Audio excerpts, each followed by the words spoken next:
샬롬, 우리에게 향하신 여호와의 인자하심은 영원하십니다.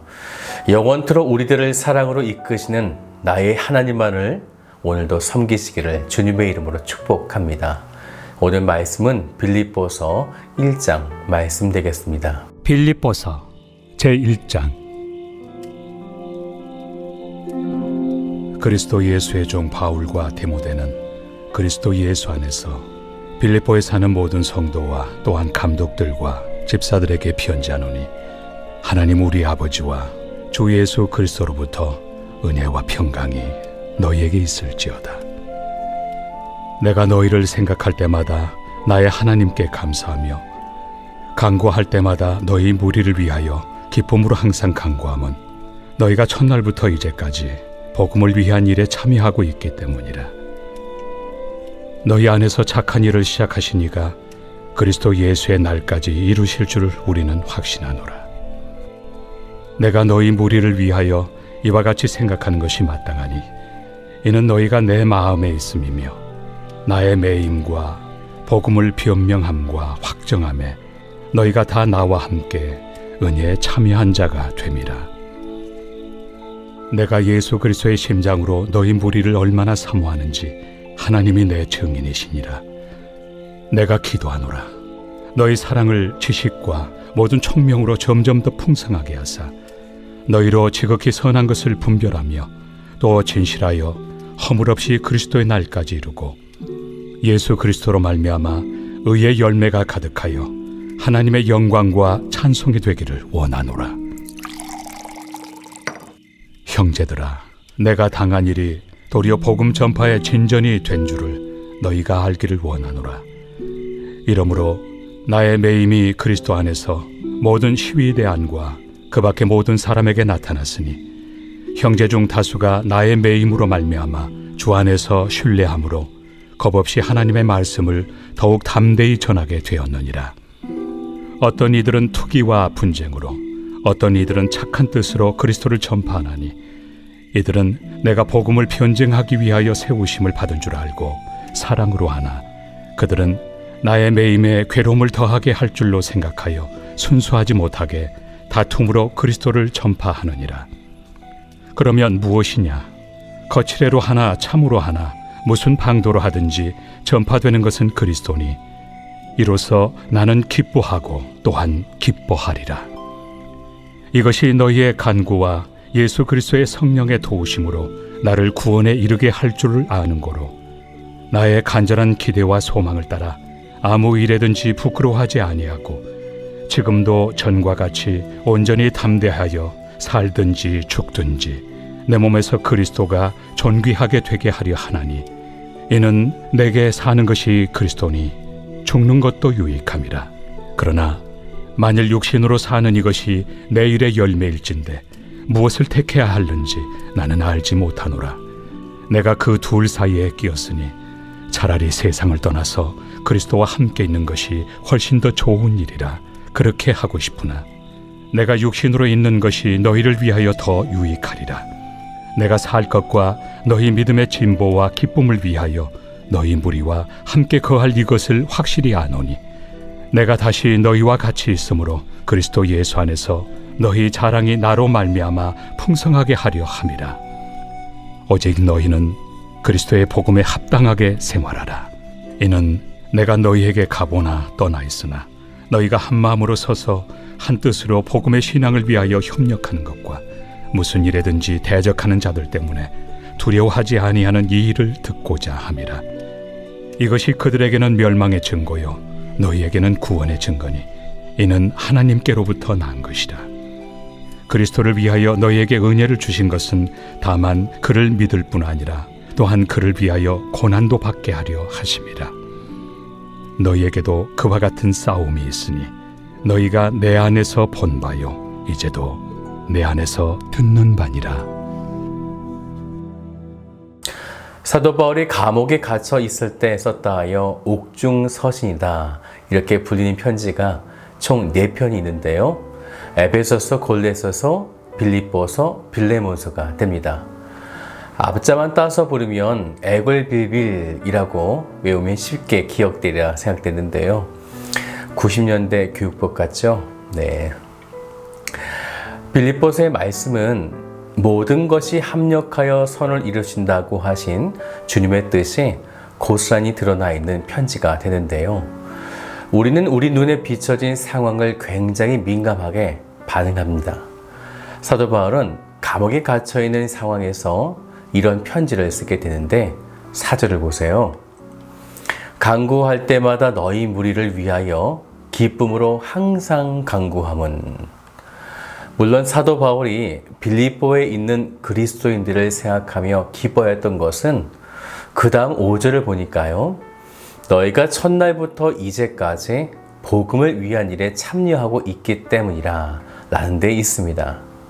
그런데 말씀을 좀 더 집중해서 보면요. 이 참된 기쁨의 발원지가 어디에서 기인한 것인가 라는 거죠. 단지 복음을 전하는 것에 참여했기 때문이다 라고만 한다면 50%의 정답밖에 되지 않습니다. 곧 기쁨의 발원지는 6절을 보세요. 너희 안에 착한 일을 시작하신 이가 그리스도라는 것입니다. 빌립보 교인들과 사도 바울은 첫날부터 지금까지 여전히 함께 복음을 전파하고 참여하고 있다라는 거죠. 그러면 5절을 다시 보면요. 첫날부터 이제까지라고 하는 것은 어떤 시간을 말하고 있는 것인가? 여기서 첫날이라고 하는 것은요. 사도 바울과 그의 일행이 2차 선교 여행 때에 자줏빛 옷감 장사였던 루디아를 만나게 되죠. 그때 루디아가 회심함으로 바울과 일행들을 자신의 집으로 영접하게 됩니다. 바로 그 첫날이에요. 바로 그 첫날부터 그리고 지금 감옥에 갇혀있는 이때까지 이 마지막 이때에는요. 또 빌립보 교회 리더였던 에바브로디도가 성도들의 연보를 모아서 사도 바울을 섬기고 또한 이 연보를 사도 바울에게 전달해 주게 되어지는 이제까지 복음을 위해서 그들 모두가 함께 달려가고 있었던 것입니다. 그래서 사도 바울은 이들을 생각할 때마다 기쁨으로 항상 간구했다라는 거죠. 또 얼마나 그들을 사랑하고 사모했는지 이 고백은 제가 가장 좋아하는 저의 고백이기도 합니다. 8절을 같이 볼까요?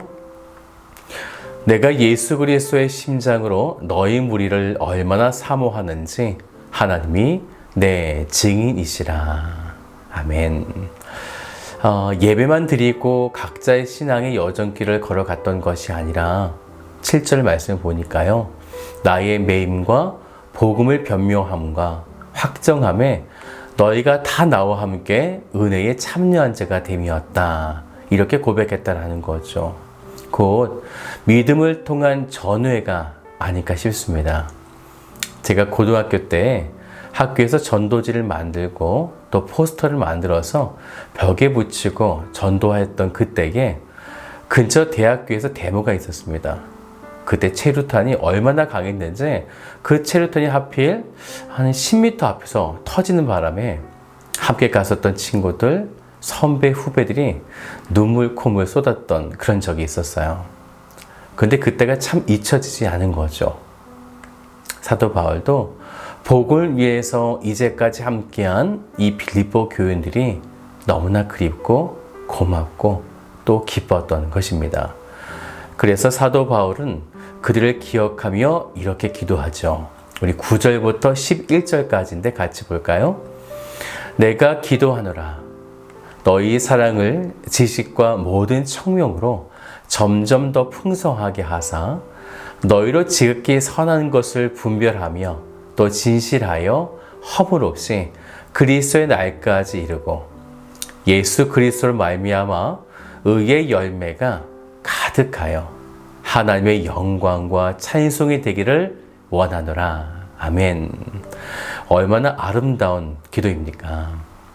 그러면서 사도 바울은 자신이 이렇게 감옥에 매인 일이 오히려 복음 전파의 진전이 되었다. 이렇게 말하면서 어쩌면요 조금 이상한 이야기일지 모르겠지만 그 이야기를 빌립보 교인들에게 하게 됩니다.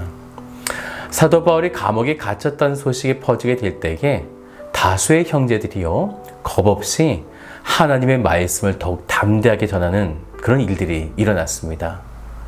그런데 여기까지는 참 좋았는데 이때에 이런 일도 있었던 거죠. 16절을 보세요. 어떤 이들은 투기와 분쟁으로, 어떤 이들은 착한 뜻으로 그리스도를 전파하나니. 그러다 보니요 17절도 이어서 보니까 순수하지 못하게 다툼으로 그리스도를 전파하니라. 사랑하는 여러분, 그러면 어떻게 하면 좋을까요? 순수하지 못하기 때문에 복음을 증거하지 못하게 막는 것이 좋을까요? 우리가 순수한 완벽함을 가지고 복음을 증거해야만 진정 복음이 전파되는 것일까요? 만약 그렇다면 전도의 능력이 하나님으로부터 나타나는 것이 아니라 나의 어떤 능력, 외모, 성격, 따스한 어떤 감정이입들 이런 것을 통해서 복음이 전파된다고 하는 행위가 강조되는 것이죠. 그래서 사도 바울은 이렇게 고백하는 것입니다. 18절을 보세요. 그러면 무엇이냐? 거칠애로 하나 참으로 하나 무슨 방도로 하든지 전파되는 것은 그리스도니 이로써 나는 기뻐하고 또한 기뻐하리라. 그리스도가 전파되면 된다. 사랑하는 여러분, 결국 이것이 중요하다라고 사도 바울은 이야기하고 있는 것입니다. 그렇기 때문에 우리에게 무엇이 중요한가? 그것은 결국 예수 그리스도다라는 것입니다. 20절을 보세요. 나의 간절한 기대와 소망을 따라 아무 일이든지 부끄러워하지 아니하고 지금도 전과 같이 온전히 담대하여 살든지 죽든지 내 몸에서 그리스도가 존귀하게 되게 하려 하나니. 아멘. 지금 이런 그리스도를 존귀하게 여기며 마음을 다해 또 사도 바울과 함께 복음을 전하는 사람들이 누구였는가? 바로 빌립보 교회 성도들이었다라는 것입니다. 그러니 사도 바울이 이들을 생각하며 얼마나 마음이 벅찼을까요? 얼마나 기뻤을까요? 저도 지난 주일에 이와 비슷한 감동을 경험했는데요.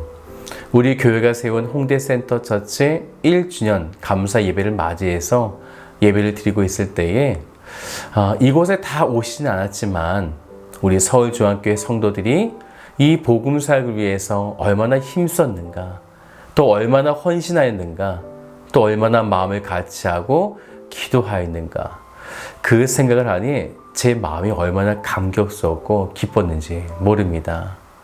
이런 기쁨은 세상에서 누릴 수 없는 기쁨이죠. 하늘에서 누릴 수 있는 기쁨이라 저는 확신합니다. 이제 사도 바울은 우리들을 이렇게까지 복음으로 하나 되게 하신 분이 누구이신가? 바로 예수 그리스도를 향한 믿음의 고백을 그가 선포하게 됩니다. 21절을 보세요. 이는 내게 사는 것이 그리스도니 죽는 것도 유익함이라. 왜냐면요, 이 죽음은 죽음이 아니기 때문에 그렇습니다. 예수 그리스도의 십자가의 은혜를 경험하면 죽음은 더 이상 우리를 두렵게 만드는 존재가 아닌 것입니다. 그리스도는 죽음을 뛰어넘는 능력과 담대함을 우리에게 허락하시는 것입니다. 그러니 29절을 보세요. 그리스도를 위하여 너희에게 은혜를 주신 것은 다만 그를 믿을 뿐 아니라 또한 그를 위하여 고난도 받게 하려 하심이라. 바로 은혜 때문인데요. 여기서 은혜는 고난과 같은 위치에 놓여져 있다라는 것입니다. 은혜와 고난, 이것은 곧 별개가 아니라는 것이죠. 사랑하는 여러분, 이 모든 것이 바로 그리스도의 은혜 때문입니다. 오늘 그리스도의 은혜를 다시 기억하여 성도들과 또한 부족한 저와 함께 복음 앞에 달려가시기를 주님의 이름으로 축복합니다.